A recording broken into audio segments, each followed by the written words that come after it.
Major funding for KPBS Evening Edition has been made possible in part by Anderson Plumbing, Heating and Air, proud to support the mission of KPBS and privileged to serve San Diego clients. Anderson Plumbing, Heating and Air, helping homeowners maintain drain, heating, and cooling systems since 1978. And by the Conrad Prebys Foundation, Darlene Marco Shiley, and by the following.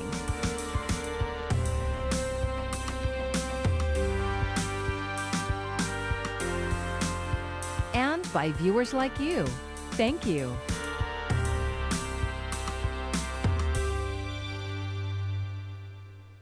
Good evening. It's Monday, April 12th. Thanks for joining us. I'm Amitha Sharma in for Maya Tribulsi.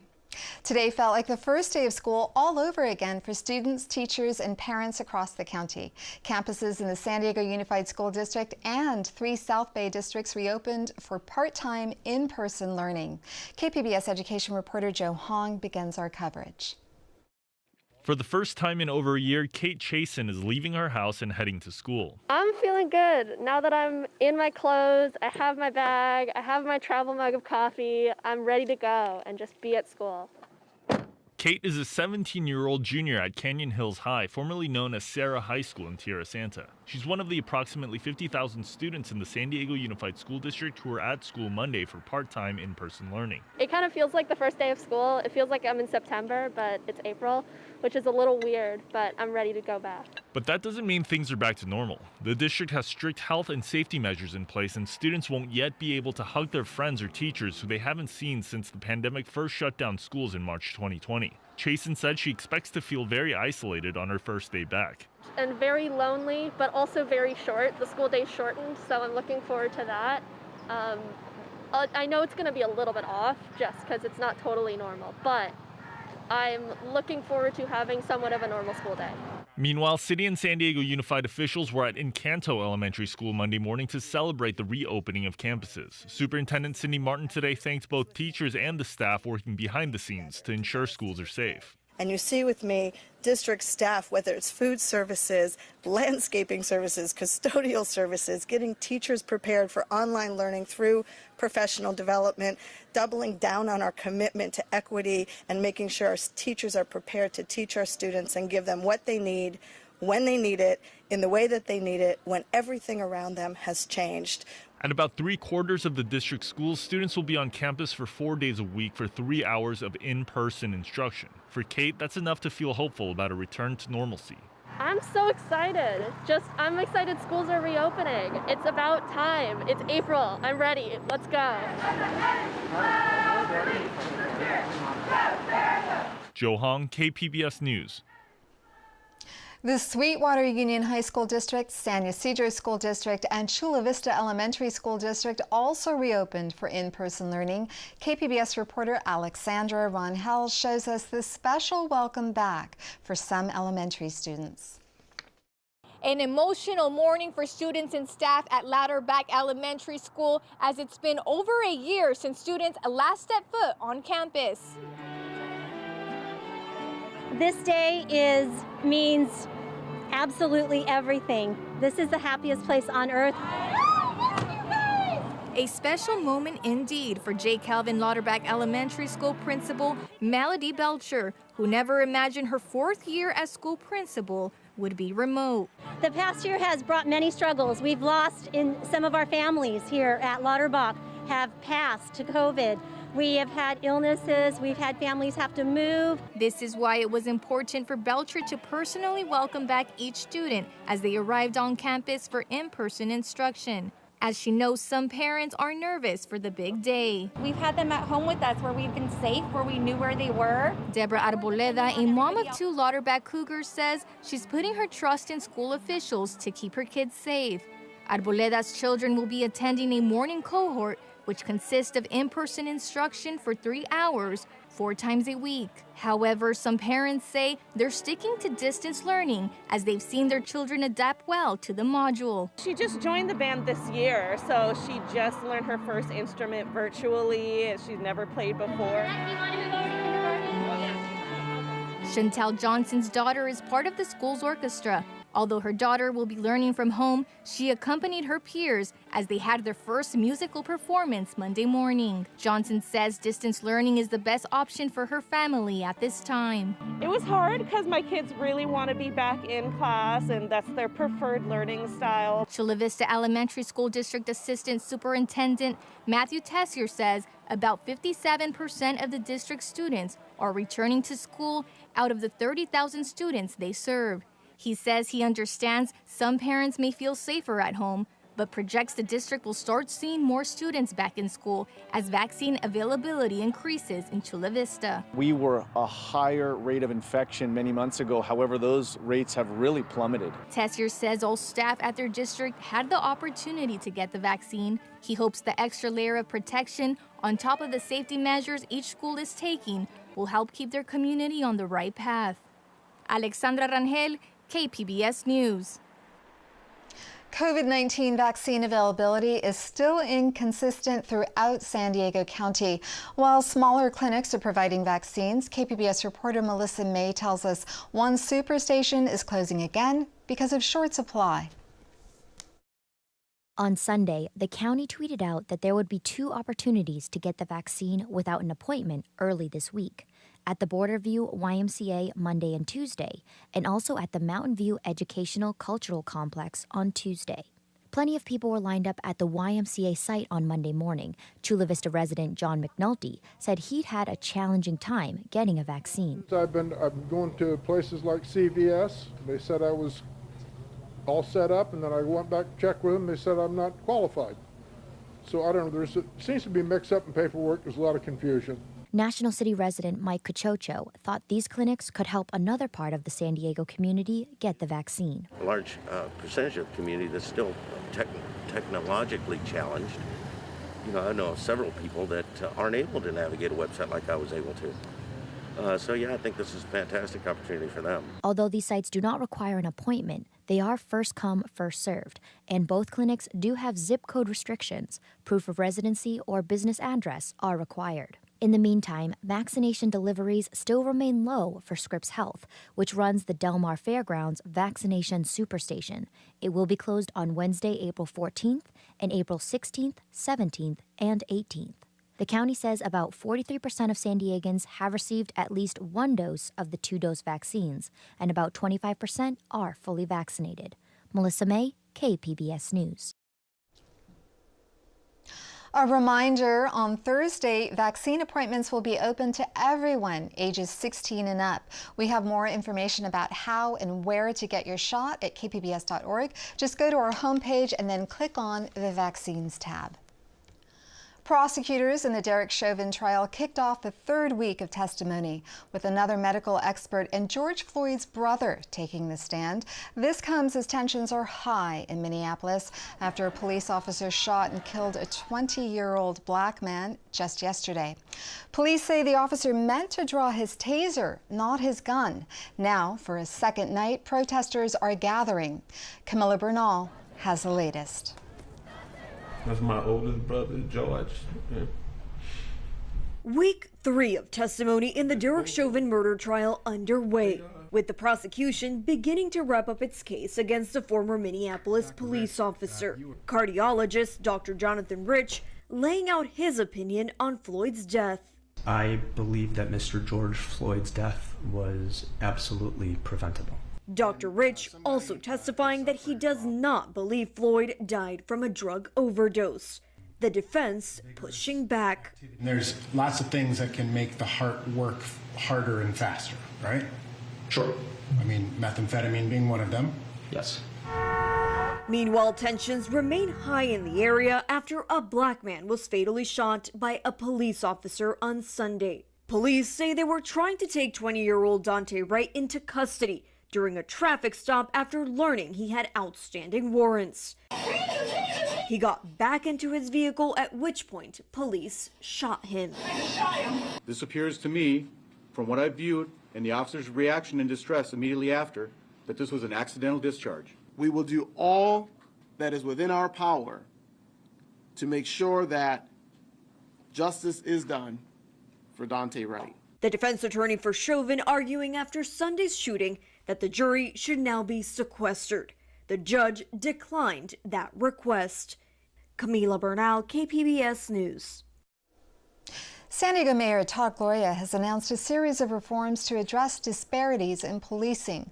Among the 11 items, funding the Independent Commission on Police Practices, eliminating civil gang injunctions, and reviewing the types of calls dispatched to the San Diego Police Department. Gloria is also calling to explore policies limiting pretextual stops and consent searches, alternatives to arrest for low-level offenses, and options to limit use of tear gas. No timeline has been announced.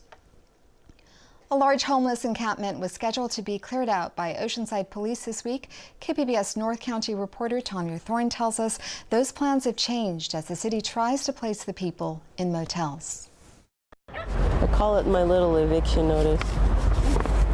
Talisha Bautista has been living at the homeless encampment off South Oceanside Boulevard for 4 months until she woke up to this notice taped on her tent last week. The city of Oceanside will conduct a cleanup of the area, including the removal of all individuals' personal property, encampments, junk, trash, and debris. The notice came after Oceanside City Council passed an anti-camping ordinance and emergency motel voucher program at last week's council meeting. The encampment that has over 30 tents and dozens of people living in it will now get some extra time before it is cleared out and while motel vouchers are secured. Yeah, it's been extended, until we can get the vouchers, in and get people transported to the places they need to be. But I really can't comment, on future police operations, so I really don't know exactly when that's going to happen.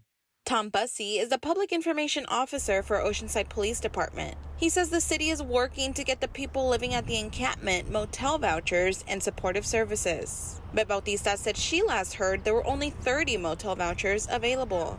There's more than 30 people here. There's more than 30 tents right here. So now that's concerning because who gets to have those rooms? How do you figure out who's going to have that?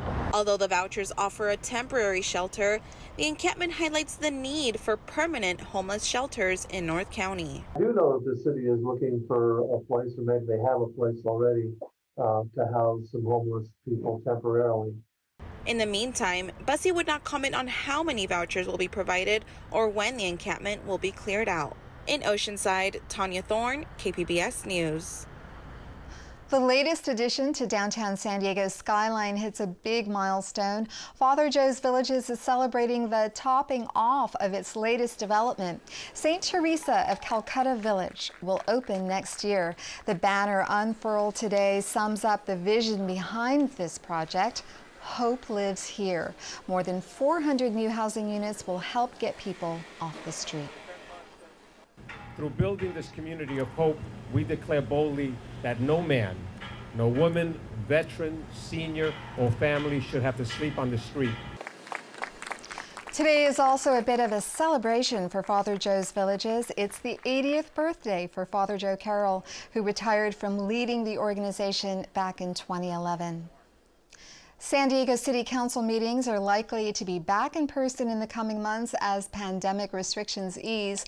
But KPBS Metro reporter Andrew Bowen says there's one aspect of virtual council meetings that many want to keep. Report to the council. At that point in time, there was initially identified about 8.3 million of the net surplus. Potential report. Initially identified. Speak on CS1 about. Please tap the raise your hand item or icon, or you can raise your hand by pressing *9 if you're a call-in participant. Councilmember Sean Elo Rivera says remote public comment has made it easier for youth, parents, working people, and those with mobility challenges to engage with their local government, and that's worth keeping.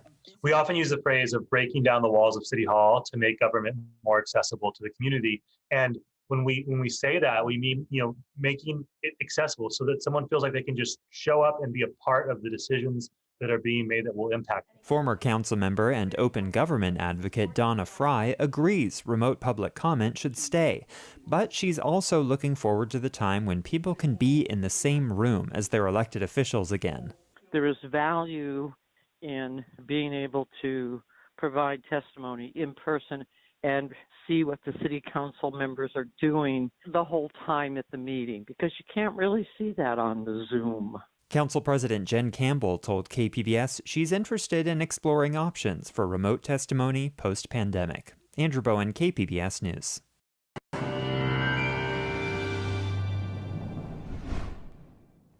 We have an enhanced onshore flow here the next couple of days. That'll bring us below average temperatures, plenty of clouds, and there could be some spotty light precipitation at times too. Won't amount to much, but we could see some spotty light rain and drizzle, especially overnight Tuesday night and into Wednesday morning. And we'll see some strong and gusty winds, especially in the mountains and the deserts.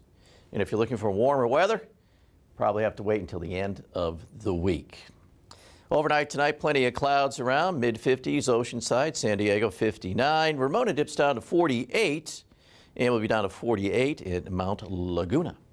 Looking at Tuesday's weather, we have a trough here in the western states, and with this trough, we'll be looking at our strong onshore flow here, and that will keep the clouds right along the coastal regions throughout most of the day. You can see Oceanside 65, San Diego 65. Escondido, a cool 66. Did all that for Ramona. Borrego Springs up to 86 and Campos at 64. Let's check that future cast out Tuesday night into Wednesday morning. Plenty of clouds around, but notice if there is any precipitation, it's mainly kind of drizzly, and there may be some spotty areas of some very light rain, but some roads may be wet. Now on Wednesday, we have that onshore flow giving us plenty of clouds, keeping it cool. Storm system dropping down through the Rockies. So looking at our extended forecast, plenty of clouds here next couple of days, and it's cool. And by the end of the week, it finally starts to warm up some Friday into the weekend. Interior Valley's dealing with the clouds too, the cool temperatures. A little bit milder here Friday and certainly warmer on Saturday. Here in the mountains, strong gusty winds, a little bit cool. And then finally for the weekend, we do see some improvement. And in the deserts, we'll be looking at periods of sun, and over the weekend, warmer temperatures on Saturday. And for KPBS News, I'm meteorologist Mark Mancuso. Another sign that San Diego's reopening is rolling along. Today, SeaWorld officially opened its rides and roller coasters. KPBS reporter Matt Hoffman has more on what it means for visitors and the people who work there. So we know there's a pent-up demand. People have been emailing us, people have been commenting on social media, when will SeaWorld open the rides? After more than a year, nearly all of the rides are reopening here at SeaWorld, and staff are being hired back. We're very hopeful that things are moving in the right direction, and we don't anticipate having to go backwards. SeaWorld Vice President Corrine Brindley says it took a lot of work to get to this point. All of the rides closed in March of last year, and it was not until this February when they started reopening again as a zoo. You could come and see penguins and sharks and our dolphin presentation, learn about sea lions. You know, a lot was happening as a zoo, and at that point we could demonstrate. We can keep people 6 feet apart, we can require people to wear their masks. We have a lot of plexiglass and special barriers in place. Now that we're in the state's orange reopening tier, the park can reopen again at 25% capacity. And in addition to masking and social distancing, state officials want everyone who visits SeaWorld to be a California resident. When you make that reservation, because reservations are required, then you will attest at that point that you are in fact from California. Not everyone at the park today was a state resident. We spoke to some who said they were visiting from places like Arizona. Officials are hoping people will be honest when buying their tickets. We were here yesterday too, and then we heard that the rides are supposed to open today. Even with some restrictions, families are turning out. We're gonna ride all the rides in SeaWorld. Feels good to have some normalcy. I mean, the masks suck, but get cool ones like these. SeaWorld laid off 95% of their staff when the pandemic first hit. Now with rides reopening, they're extending park hours and are currently filling open positions. Matt Hoffman, KPBS News. A growing number of states are coming forward with their own plans to use so-called COVID-19 vaccine passports. But for now, there's no federal plan to implement any kind of passport system in the U.S. As Nadia Romero reports, the issue is already raising both equity and security concerns. COVID-19 digital vaccine passports quickly becoming a divisive issue and raising privacy concerns. And as some states figure out how to implement them, tech giants are teaming up with health organizations to make their digital COVID pass a reality for consumers. This is a way for people to get back to our new normal in a safe way. The Vaccination Credential Initiative has teamed up companies including IBM, Microsoft, Salesforce, and Oracle with the Mayo Clinic and the Commons Project, a nonprofit with the Vaccine Passport app currently working with some airlines. You get your vaccination or you have your COVID-19 test, you're negative. If you have a smartphone, you download it onto your Apple Wallet or your Google Pay and you store it in there. But not everyone is on board. While the companies say no location or medical data will be stored on the apps, that concern might raise concerns for potential users. There's also equity concerns. Fred, not everybody has a smartphone. I have lots of patients with flip phones, with those little burner phones. The Vaccination Credential Initiative is playing a key role in developing U.S. standards and guidelines for these digital health passes, and says it's up to each community and institution to decide how to use the apps. I think some employers are making a decision to require vaccination, and I think the EEOC issued a ruling in December that is up to employers to be able to make that decision. For Consumer Watch, I'm Nadia Romero.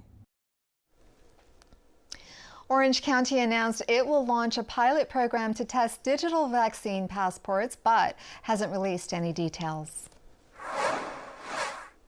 One day you may be able to leave your driver's license at home. As Edie Lambert reports, a California lawmaker is working on a plan to make the licenses digital. Smartphones can hold our most personal information, from bank records to our medical history. And now a California lawmaker says it's about time they stored something even more useful. When you really take a look at it, I mean, you do everything on your cell phone, and you could do stock transactions, you have credit card information, I have my insurance paperwork on my cell phone. I have everything except the one thing I need the most, which is my driver's license and my ID. Iowa was the first state to create a permanent digital driver's license and ID system. California's would work in a similar way. Everyone still gets a physical license or ID card, and if you want a digital card, you opt into the program using an app. You upload your ID and a selfie for verification. You could use it in airports, with law enforcement, and to prove your age. And when you show someone your digital ID, you decide what information to share. For instance, a bartender doesn't need to see your home address. You could press, getting a drink, and you'd be able to show age. There is more security and privacy when you're using a digital app that doesn't throw all your information out right as you see it. Assemblymember Miguel Santiago's bill would create a pilot project, giving the DMV until 2026 to report back with a program the state could adopt permanently. So far, there's no registered opposition to the bill. We're just trying to give people one more step towards, I would say, security and freedom, because now you have it on your phone. We do everything else on it. That was Edie Lambert reporting. A reminder, the deadline for the Real ID rollout is October 1st. You'll need a Real ID driver's license or identification card to board a flight or enter most federal buildings unless you present your valid passport. The Padres are playing in Pittsburgh tonight after a series sweep in Texas. El Cajon's Joe Musgrove got it started with the first Padres ever with the first ever no-hitter Friday. That propelled a 3-game winning streak with another win on Sunday. The Padres will be back in San Diego this weekend for their first game of the season against their rival LA Dodgers. A day of mixed emotions on this first day of in-person instruction at many local districts. We asked parents from around the county to share their thoughts about returning to school. Personally, I absolutely chose to keep my kids home, and I do not want to send them for in-person instruction. My senior in high school is actually fully vaccinated, but even so, we still don't want to do in-person learning. Obviously, my 14-year-old can't get a vaccine yet. But again, even if he was, we would still be at home because of the new variants that are coming out and the research that shows we don't exactly know what we're in for. we see in San Diego that the schools are reopening at the same time as the bars and restaurants and gyms. And so I have a lot of, it's not even fear, it's just I've watched how this cycle has happened several times by now, and it's pretty predictable, I think, what we're going to see over the next couple of months, even with the vaccinations that some people are able to get or choosing to get. My boys are just so excited to be back in person every day. They get to go a full day. They start at 8 o'clock in the morning, and my freshmen, they're both in high school. I have a freshman and a senior. My freshman goes till 2:30 and my senior goes till 1. And over the past year, it's just been hard to watch them struggle. It's just been really sad, struggling with the virtual learning, the distance learning. It's changed the dynamic of our family. I'm not a teacher. I'm definitely not a Spanish teacher. And so it's caused frustrations. It's hard to do at home with my kids. You know, my daughter did it last year. I could help her with homework at nighttime, and that was fine. But doing that all day long and then trying to be a parent on top of it, it's been really, really challenging. You can find tonight's stories on our website, kpbs.org. Thank you for joining us, and have a great evening. Major funding for KPBS Evening Edition has been made possible in part by Anderson Plumbing, Heating and Air, proud to support the mission of KPBS and privileged to serve San Diego clients. Anderson Plumbing, Heating and Air, helping homeowners maintain drain, heating, and cooling systems since 1978. And by the Conrad Prebys Foundation, Darlene Marco Shiley, and by the following: